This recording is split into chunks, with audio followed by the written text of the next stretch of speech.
तो भाई लोग कैसे हो। आज मैं आप लोग के सामने क्रूक बॉन्ड की स्टोरी लेके आया हूँ। क्रूक बॉन्ड और डाकू टब्बर सिंह।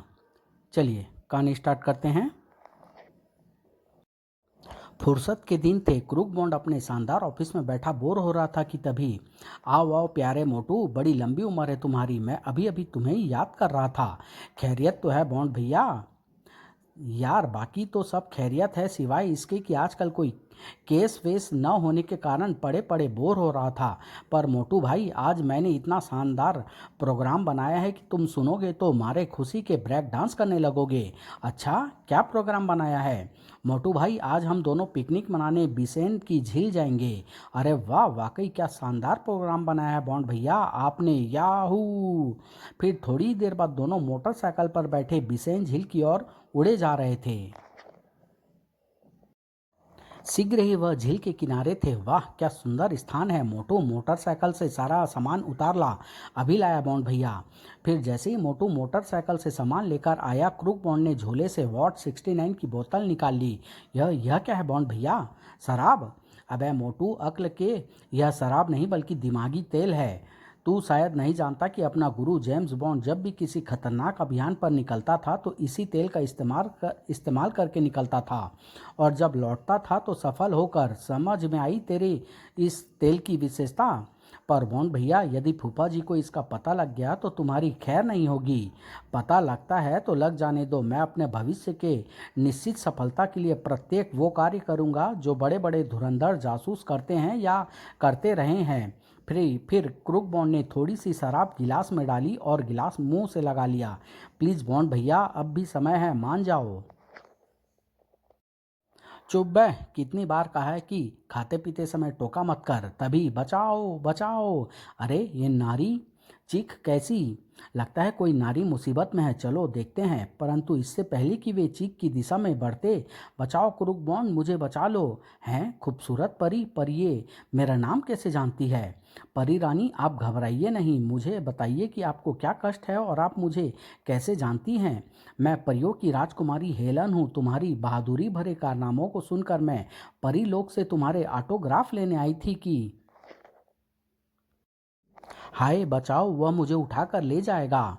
अब बचकर कहाँ जाओगी मेरी प्यारी हेलन? अब मैं तुम्हें उठाकर अपने महल में ले जाऊंगा। क्रूक बॉन्ड, मुझे इस राक्षस से बचाओ। आप घबराइए नहीं, मैं देखता हूँ कि मेरे रहते हुए यह अमरीश पुरी का वंशज आपको कैसे कोई नुकसान पहुँचाता है। यह मच्छर की औलाद भला तुम्हें क्या बचाएगा? चलो मेरे साथ, बचाओ। मैं कहता हूँ छोड़ दे इसे, वरना ठहर दुष्ट, मैं तुझे अभी बताता हूँ। अगले ही पल, ले संभाल मेरा कुंफू। क्रूक बॉन्ड ने राक्षस पर वार किया किंतु खुद ही चोट खा गया, लेकिन तुरंत ही संभल कर पुनः राक्षस की तरफ बढ़ा। फिर लगता है आज हम दोनों की कब्रें यहीं बनेगी। मच्छर, लगता है पहले तुझे मसलना पड़ेगा। अगले ही पल राक्षस भयानक मुद्रा में क्रूक बॉन्ड की तरफ बढ़ा। प्यारे क्रूक बॉन्ड, तुम इस राक्षस पर इस तरह विजय प्राप्त नहीं कर सकते। यह लो जादुई छड़ी, इस छड़ी को किसी तरह इसकी नाक में घुसेड़ दो, यह तुरंत मर जाएगा। वाह, यह हुई ना कोई बात। अब मैं इस राक्षस के बच्चे को बताता हूँ। नहीं क्रूक बॉन्ड, यह छड़ी मुझे दे दो, वरना ठहर राक्षस के बच्चे, मैंने भी यह डंडा तेरे हलक में न घुसेड़ दिया तो मेरा नाम क्रूक बॉन्ड नहीं। बॉन्ड भैया, छड़ी इसके हलक में नहीं, नाक में घुसेड़नी है। हाँ क्रूक बॉन्ड, मोटू ठीक कहता है। अरे नालायक, यह क्या बड़बड़ा रहा है तू? ठहर राक्षस, मैं अभी यह डंडा तेरी नाक में डालता हूँ। क्या? सुअर के बच्चे, मुझे राक्षस कहता है और तू मेरी नाक में डंडा डालेगा? यह ले, पहले मेरे डंडे की करामत देख। आई मरा। इसी के साथ क्रूक बॉन्ड अपना सिर पकड़े बिस्तर से नीचे जा गिरा। पिताजी, आप? बदतमीज, तू सपने में हर समय मुझे यानी अपने बाप को ही गाली देता रहता है। आज मैं तेरे हाथ पैर तोड़ कर ही रहूँगा। ए जी, आप क्यों हर समय इस बच्चे के पीछे अपना पुलिसिया डंडा लेकर पड़े रहते हैं? खबरदार, तुम बीच में मत बोलो। आज मैं इस गधे को ऐसी मार मारूंगा कि फिर यह कभी सपने में भी सपना नहीं देखेगा। अरे बाप रे, यानी मैं आज भी सपना देख रहा था। बॉन्ड बेटा भाग, इसी में तेरी भलाई है। अगले ही पल क्रूक बॉन्ड पलंग के दूसरी ओर कूद गया। भाग कर कहाँ जाएगा बच्चे? आज मैंने तेरी खाल न खींची तो मेरा नाम भी धमाका सिंह नहीं। फिर क्रूक बॉन्ड आगे आगे, धमाका सिंह पीछे पीछे। अभी बाप बेटे के बीच में दौड़ हुई ही थी कि तभी ट्रिन, इस समय भला कौन हो सकता है? मोटू बेटे, जरा जाकर देखना तो कौन है जी। शीघ्र ही मोटू एक सिपाही के साथ वापस लौटा। साहब, इमरजेंसी, आप फौरन तैयार होकर बाहर आइए। बाहर जीप में सुपरिटेंडेंट साहब आपका इंतजार कर रहे हैं। ओह ठीक है, तुम चलो, मैं अभी तैयार होकर आता हूँ। शुक्र है जान बची लाखों पाए। शीघ्र ही। जय हिंद सर। जय हिंद, बैठो, हरी अप। धमाका सिंह की जीप में सवार होते ही जीप एक तरफ दौड़ पड़ी। सर, क्या मैं पूछ सकता हूँ कि हम लोग कहाँ जा रहे हैं? हमें सूचना मिली है कि डाकू टब्बर सिंह अपने कुछ साथियों सहित रायपुर गांव में किसी निमंत्रण पर आया हुआ है। अरे बाप रे, डाकू टब्बर सिंह? क्यों, क्या हुआ? कहीं टब्बर सिंह का नाम सुनकर तुम डर तो नहीं गए? नहीं सर जी, ऐसी बात नहीं। मुझे तो खुशी हो रही कि आज मुझे कुछ कर दिखाने का अवसर मिलेगा। क्यों नहीं, क्यों नहीं, आज तुम्हें ही नहीं, हम सबको कुछ कर दिखाने का मौका मिलेगा। जब पुलिस पार्टी रायगढ़ गांव पहुंची तो उस समय डाकू टब्बर सिंह और उसके साथी वापस अपने अड्डे पर जाने के लिए अपने अपने घोड़ों पर सवार हो चुके थे। खबरदार डाकू टब्बर सिंह, भागने की कोशिश ना करना वरना मारे जाओगे। पुलिस। तभी टब्बर सिंह के दाहिने हाथ रामभा को मौका मिल गया। भाग निकलने के लिए यह बम ही ठीक रहेगा, और उसने धुएं वाला बम पुलिस जीप की ओर उछाल दिया। भागो सरदार। किंतु तभी अपनी बगल से गुजरते एक घुड़सवार पर धमाका सिंह ने अंदाजे से छलांग लगा दी। अगले ही पल वह घुड़सवार को दबोचे हुए जमीन पर आ गिरा। फिर थोड़ी देर बाद जब धुआं छटा तो ओह, हाथ आया हुआ इतना अच्छा अवसर निकल गया। सर, यह देखिए, मैंने एक डाकू को पकड़ लिया है। अरे वाह, टब्बर का दाहिना हाथ रामभा, शाबाश धमाका सिंह। फिर कुछ सोचकर, धमाका सिंह तुम इसे लेकर थाने चलो, मैं टब्बर सिंह का पीछा करता हूँ। और सुनो, तुम्हारे साथ राम गोपाल और गुप्ता रहेंगे। ठीक है सर। फिर एसपी यादव और बाकी के सिपाही जीप में बैठकर उधर चल पड़े जिधर टब्बर सिंह और उसके साथी भाग कर गए थे। अब उनके नज़रों से ओझल होते ही धमाका सिंह और दोनों पुलिसकर्मी रामभा को जीप में बैठाकर शहर की तरफ चल पड़े। किंतु अभी जीप कुछ ही दूर गई होगी कि ड्राइवर, जीप रोको। जी साहब। फिर जब जीप रुकी, तुम दोनों इसका ख्याल रखना, मैं 5 मिनट में भरा पेट हल्का करके आता हूँ। Yes sir. धमाका सिंह के जाते ही, मौका अच्छा है, क्यों ना इन दोनों को पैसों का लालच देकर पटाऊं। वह पुलिसिया तो बड़ा सख्त है, पर ये दोनों सोच कर। क्यों भाई, तुम लोग आजकल टीवी में रामायण सीरियल तो जरूर देखते होगे। TV serial? क्यों मजाक करते हो डाकू जी? इसमें मजाक की क्या बात है भाई पुलिस जी? रामायण वाकई बड़ा अच्छा सीरियल है, सबको देखना चाहिए, मैं भी तो देखता हूँ। अरे डाकू भाई, तुम टीवी की बात कर रहे हो? अपने पास तो क्रिकेट कमेंट्री सुनने के लिए एक ट्रांजिस्टर भी नहीं है। सांभा ने अपनी भीतरी जेब से 500 रुपये वाली एक नई गड्डी निकाली और तो ये लो, पूरे 50,000 है। तुम दोनों सुबह ही बाजार जाकर टीवी खरीदो और प्रोग्राम देखो, और मुझे जाने दो। हैं? नहीं, हम तुम्हें रिश्वत लेकर नहीं छोड़ सकते। हाँ इंस्पेक्टर, धमाका सिंह हम दोनों की वर्दियां उतार कर हमारी खाल में भूस भर देगा। वह बहुत जल्लाद किस्म का ऑफिसर है, और अगर मेरे सरदार को पता लगा कि तुम दोनों ने मौका मिलने पर भी रिश्वत लेकर मुझे नहीं छोड़ा तो मेरा सरदार तुम्हारे पूरे परिवार को मार डालेगा और तुम दोनों के दोनों हाथ काट डालेगा। बिल्कुल फिल्म शोले वाली स्टाइल में, संजीव कुमार की तरह, समझे? नहीं रहम डाकू जी, रहम। तो फिर लो 50,000 के नोट और खोलो मेरे हाथों की हथकड़ियाँ और जाकर दिवाली मनाने की तैयारी करो। रुको डाकू जी, पहले मुझे कोई ऐसी तरकीब सोचने दो कि यह 50,000 के नोट भी हमारे हो जाएं और कमबख्त धमाका सिंह जैसे पागल ऑफिसर से भी छुटकारा मिल जाए। ठीक है, जल्दी सोचो। राम गोपाल किसी गहरी सोच में डूब गया। शीघ्र ही, वाह, आ गया आइडिया। डाकू जी, लाओ 50,000 रुपये, ये लो। लगता है अपने राम गोपाल के भेजे में कोई शानदार योजना आ गई है। फिर गुप्ता, जल्दी से 45,000 रुपये वो सामने वाले पेड़ के नीचे गाड़ आओ। क्या मतलब? अरे जल्दी कर, बाद में तुम्हें मतलब भी समझा दूंगा। शीघ्र ही गुप्ता राम गोपाल के निर्देशानुसार रुपये पेड़ के नीचे गाड़ आया। अब बोल भाई गोपाल, तू चाहता क्या है? सबसे पहले तू रामभा की हथकड़ियाँ खोल दे। अरे कहीं तेरा दिमाग तो नहीं फिर गया? अरे मूर्ख, जैसा मैं कहता हूँ वैसा ही कर, धमाका सिंह आता ही होगा। गुप्ता ने रामभा की हथकड़ियां खोल दी। शाबाश इस देश के बहादुर जवानों। रामभा तुम्हारी समझदारी पर तुमसे बहुत खुश हुआ। डाकू जी, अब आप यह राइफल लो और हम दोनों को घायल कर दो। क्या मतलब? ओफो, तुम कुछ समझते क्यों नहीं? लो सुनो मेरी योजना। खुसुर फुसुर खुसुर फुसुर। और उसकी पूरी योजना सुनकर वाह भाई मान गए, क्या शानदार योजना बनाई है तूने। अब तो ये 45,000 भी हमारे और धमाका सिंह से पीछा भी निश्चय ही छूट जाएगा। थोड़ी देर बाद जब धमाका सिंह अपना पेट हल्का करके वापस लौटा, उफ यह क्या, लगता है रामभा किसी प्रकार इनको घायल करके भाग निकला है। मुझे तुरंत ही इन्हें अस्पताल पहुंचाना चाहिए। लेकिन धमाका सिंह जैसे ही गुप्ता को उठाने के लिए झुका, धमाका सिंह अपनी चेतना खो खो बैठा। फिर रामभा ने राम गोपाल की योजना अनुसार 5,000 रुपये बेहोश धमाका सिंह की जेब में डाल दिए। यह हुई ना बात, अब तुम जाओ रामभा, हम बेहोश होने का नाटक किए यहीं पड़े रहेंगे। कुछ देर बाद जब एसपी यादव और पुलिस पार्टी उसी रास्ते से वापस लौट रही थी, अरे यह तो अपने ही थाने की जीप है जिसमें धमाका सिंह रामभा को लेकर गया था। ड्राइवर गाड़ी रोको। फिर अरे यह तीनों तो बहुत ज़्यादा घायल हैं, लगता है रामभा किसी तरह इन्हें घायल कर भाग निकला। गिरधारी टीकाराम, तुम लोग जल्दी से इन्हें जीप में डालो, हमें इन्हें जल्द से जल्द अस्पताल पहुंचाना है। Yes sir. और तीनों को अस्पताल पहुंचा दिया गया। उसी शाम एसपी यादव, आईजी पांडे व पटाका सिंह के साथ अस्पताल में धमाका सिंह और दोनों घायल पुलिसकर्मियों के बयान लेने पहुंचा। धमाका सिंह, यह सब कैसे हुआ, वह डाकू तुम लोगों के हाथों से कैसे बच निकला। और सर इस विषय में आपको राम गोपाल और गुप्ता ही ठीक से बता सकते हैं, क्योंकि मैं उस समय पेट साफ करने के लिए दिशा मैदान गया था। राम गोपाल, तुम इस सारे घटनाक्रम को विस्तार से बताओ। सर वो घबराओ नहीं जवान, तुम्हें जो कहना है साफ साफ कहो। सर वो साहब ने रिश्वत लेकर रामभा को छोड़ दिया। और क्या बकते हो राम गोपाल, जानते हो तुम क्या कह रहे हो। सर मेरी बात का यकीन न हो तो आप साहब की तलाशी करा लीजिए, रिश्वत का पैसा अभी भी इनके पास होना चाहिए। इंस्पेक्टर पटाका सिंह, तुम धमाका सिंह की तलाशी लो। Yes sir. और जब तलाशी ली गई, सर यह देखिए 500 के 10 नोट। नहीं यह झूठ है, यह मेरे खिलाफ साजिश है।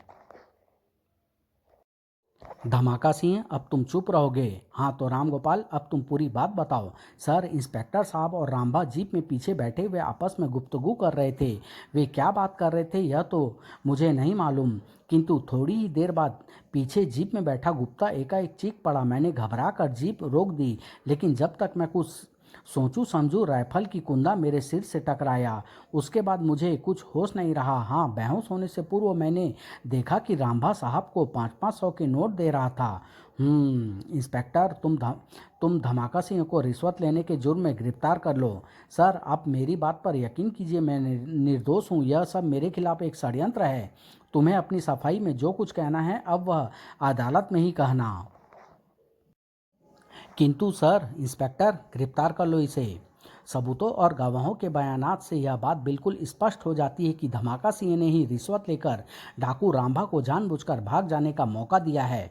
अतः अदालत धमाका सिंह को दोषी करार देते हुए 2 वर्ष की सख्त सजा का हुक्म देती है। साथ ही नहीं नहीं, ऐसा नहीं हो सकता, मेरे पति रिश्वत नहीं ले सकते, वे बेकसूर हैं। Order order. साथ ही अदालत धमाका सिंह को भविष्य में किसी भी सरकारी नौकरी के काबिल नहीं मानती। नहीं जज साहब, यह अन्याय है, मैं निर्दोष हूँ। लेकिन अदालत ने धमाका सिंह की एक न सुनी और अपना फैसला बरकरार रखा। अनोखे की माँ, तुम्हें तो मेरी बात पर यकीन है ना कि मैं निर्दोष हूँ। गुप्ता व राम गोपाल ने मुझे जानबूझकर फंसाया है। हाँ स्वामी, मुझे आपकी बात पर पूरा यकीन है। जल्दी करो, बातें करने का वक्त नहीं है। अच्छा बेटे अनोखे, मेरे जेल से वापस लौटने तक अपनी माँ का ख्याल रखना। डैडी तुम माँ की चिंता मत करो, मैं इन्हें किसी प्रकार का कष्ट नहीं होने दूंगा। बस बेटे, तेरे इन शब्दों ने मेरे जेल जाने की पीड़ा को कुछ हद तक कम कर दिया। अच्छा बच्चों, विदा। फिर धमाका सिंह अपने मन की पीड़ा और आंखों में भर आए आंसुओं को छुपाने का असफल यत्न करता हुआ जेल वैन की ओर बढ़ गया। स्वामी, फूफा जी, डैडी। उसी रात, अरे यह तो माँ के रोने की आवाज़ है। लगता है बापू के जेल जाने का दुख उनसे बर्दाश्त नहीं हो पा रहा। मुझे चलकर माँ को ढांढसा बंधाना चाहिए। क्या बात है माँ, क्या नींद नहीं आ रही। बेटे, एक भारतीय नारी जिसका निर्दोष पति जेल में हो, भला उसे नींद कैसे आ सकती है। माँ तुम शायद ठीक कहती हो, पर वक्त की ठोकर तो हर किसी को सहन करनी पड़ती है। तुमने तो पढ़ा और सुना होगा माँ कि वक्त की ठोकर खुद भगवान राम को भी सहन करनी पड़ी थी। माँ तुम सो जाओ माँ। फिर किसी तरह समझा बुझा कर क्रूकबॉन्ड ने अपनी माँ को सुलाया। फिर खुद जैसे ही कमरे में पहुंचकर पलंग पर लेटा, कौन हो तुम और इस तरह क्यों हंस रहे हो? वाह वाह बहुत खूब। अरे तू मुझे नहीं पहचानता क्रूकबॉन्ड। अरे मैं तेरी आत्मा हूँ और मैं तुझ पर हंस ही नहीं रहा बल्कि लानत भी भेज रहा। तू अपने आप को बड़ा फन्ने खा जासूस समझता है ना, जबकि तेरे होते हुए तेरा निर्दोष बापू राम गोपाल और गुप्ता की साजिश का शिकार होकर जेल में पड़ा सजा भोग रहा है और तू चैन की नींद सोने जा रहा है। थू धिक्कार है तुझ पर। आखिर तू कहना क्या चाहता है?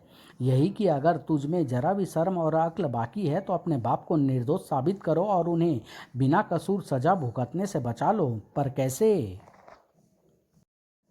क्या यह बात भी तुम्हें मुझे ही बतानी पड़ेगी? जासूस की दुम, जरा अपने दिमाग पर जोर डालो और निकालो कोई रास्ता।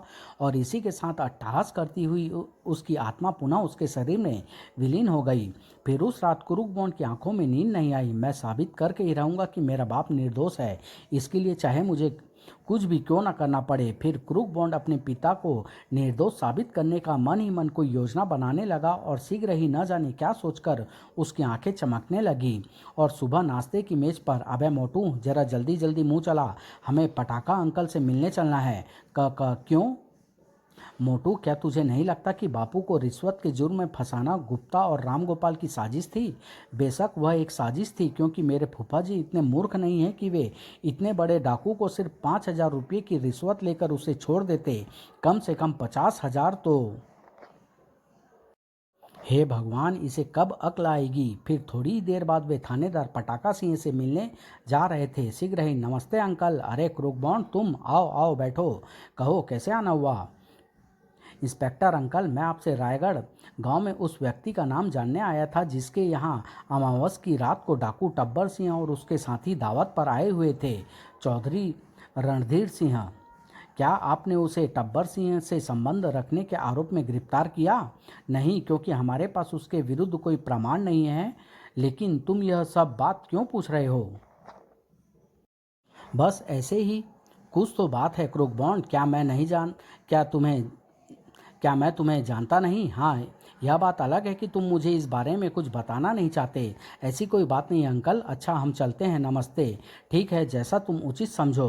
क्रूकबॉन्ड और मोटू तो थाने से चले गए, लेकिन थानेदार पटाका सिंह गहरी सोच में पड़ गया। आखिर क्या कारण हो सकता है कि सुबह सुबह क्रूकबॉन्ड चौधरी का नाम जानने मेरे पास आया? क्रूकबॉन्ड खुराफाती तो है, पर बिना वजह वह मेरे पास नहीं आया होगा। फिर और जो बात घंटों सोचने के बाद भी थानेदार पटाका सिंह के दिमाग में नहीं आई, वही बात निहायत ही कैया राम गोपाल के दिमाग में बिजली की तेजी से गूंज गई।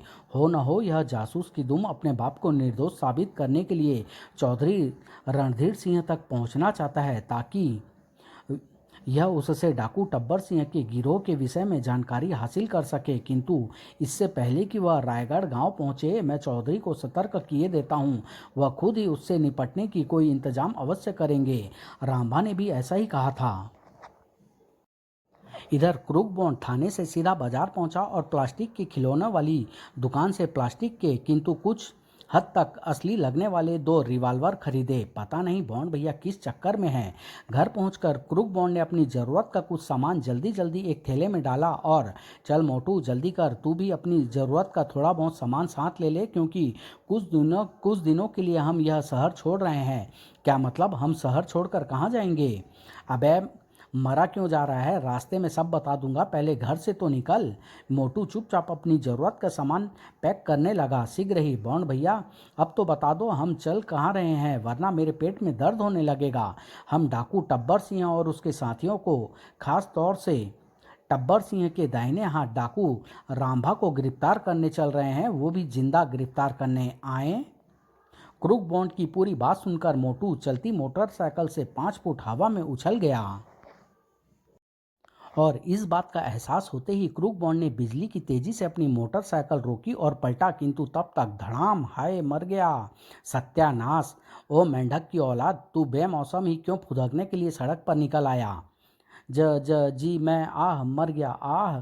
अबे ओ डालडे के डिब्बे, पहले नीचे उतर और मेरी कार की डेंटिंग पेंटिंग के पैसे निकाल, फिर मरना। लगता है अब इस मुसीबत से मोटू को छुटकारा दिलाने के लिए मुझे ही कोई तिकड़म भिड़ानी होगी। फिर देखिए देवी जी, कृपया आप गुस्सा थूक दीजिए, क्योंकि इस दुर्घटना में इस बेचारे का कोई दोष नहीं। हाँ हाँ, सारा दोष तो मेरा है, मैं ही जानबूझकर गाड़ी इसके नीचे लाई हूँ। सुन रहे मोटू के बच्चे, जल्दी से पैसे निकाल वरना मार मार कर तुझे ऊंट की तरह लंबा कर दूंगी। सुनिए देवी जी, इस मोटू पर काली चुड़ैल का साया है। अगर मैं इसे ठीक आधे घंटे बाद यानी 2 बजे तक शमशान घाट वाले बरगद के पेड़ से ना बांध पाया तो यह अपने आसपास मौजूद सभी लोगों को कच्चा चबा जाएगा। नहीं, तुम झूठ बोल रहे हो क्या? भाई मैं तो चला, मुझे क्या जरूरत पड़ी है तमाशा देखने की।